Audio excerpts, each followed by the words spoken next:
আসসালামু আলাইকুম ওয়া রাহমাতুল্লাহ। আজকে আমরা একটা প্রসিদ্ধ কায়দা শিখবো, সেটা হলো লা সিফাতা লি সিফাতিন। সিফাতের কোনো সিফাত আসে না। প্রসিদ্ধ কায়দা কি? সিফাতের কোনো সিফাত আসে না, তবে একটি শুরুতে সিফাতেরও সিফাত আসতে পারে। আমরা সেই সুরতটি আজকে দেখব। যেই সুরতে সিফাতেরও সিফাত আসতে পারে সেটি হলো যে মুনাদা যখন মুআররাফ বিল লাম হবে। কি হবে? মুনাদা যখন মুআররাফ বিল লাম হবে তখন সেই সূরাতে সিফাতেরও কি আসতে পারে? সিফাত আসতে পারে। আমরা জানি মুনাদা যখন মুআররাফ বিল লাম হয় তখন হুরুফে নিদা এবং ওই মুনাদার মাঝে মুজাক্কারের জন্য আইয়ুহা এবং মুআন্নাসের জন্য আইয়ুহা আছে, যেটা আমরা দেখতে পাচ্ছি। এইখানে যেটা সিফাত আসবে, এখানে যে নাফস আসছে সেটা হলো কার সিফাত? আইয়াতু। এর জন্য এটা সিফাত। নাফসটা কার সিফাত? আইয়াতু।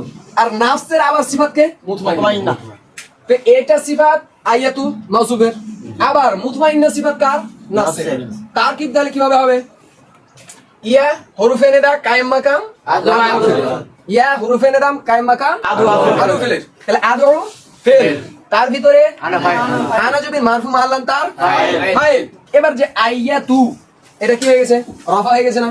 যে আমরা জানি মুনাদা যদি কি হয়? মুফরাদ হয়, তাহলে রফার আলামতের উপরে মাবনি হয়ে যায়। তাহলে এটা মানসুব মাহাল্লান আর মারফু লাফজান। কি বলবো? মানসুব মাহাল্লান, কারণ দাও তু ফেলের কি? মাফুল। দাও তু ফেলের বা আদু ফেলের মাফুল। এটা মানসুব মাহাল্লান আর মারফু লাফজান। সুতরাং আইয়াতু কি বলবো? মাউসুফ। আইয়াতু মাউসুফ। হাটা কি? তামবি। হায়ে তামবি। আর নাফসু মারফু লাফজান সিফাত, আবার মাউসুফ কার? মুতমাইন্না। তাহলে মুতমাইন্নাতু মারফু লাফজান সিফাত। তাহলে এই মাউসুফ আর এই হলো তার সিফাত। তাহলে এইটা মাউসুফ, এটা কার সিফাত হচ্ছে? আইয়াতু আর সিফাত। আইয়াতু খুদ মাউসুফ আর এটা তার সিফাত। আবার এই আবার সিফাত এসে কার? না এই আবার মাউসুফ এসে কার? মুতমাইন্না। তো এই একটা সূরা যেখানে সিফাতেরও সিফাত আসতে পারে। কথা কি বুঝা গেছে? জি। আজকের মতো এখানেই। আসসালামু আলাইকুম।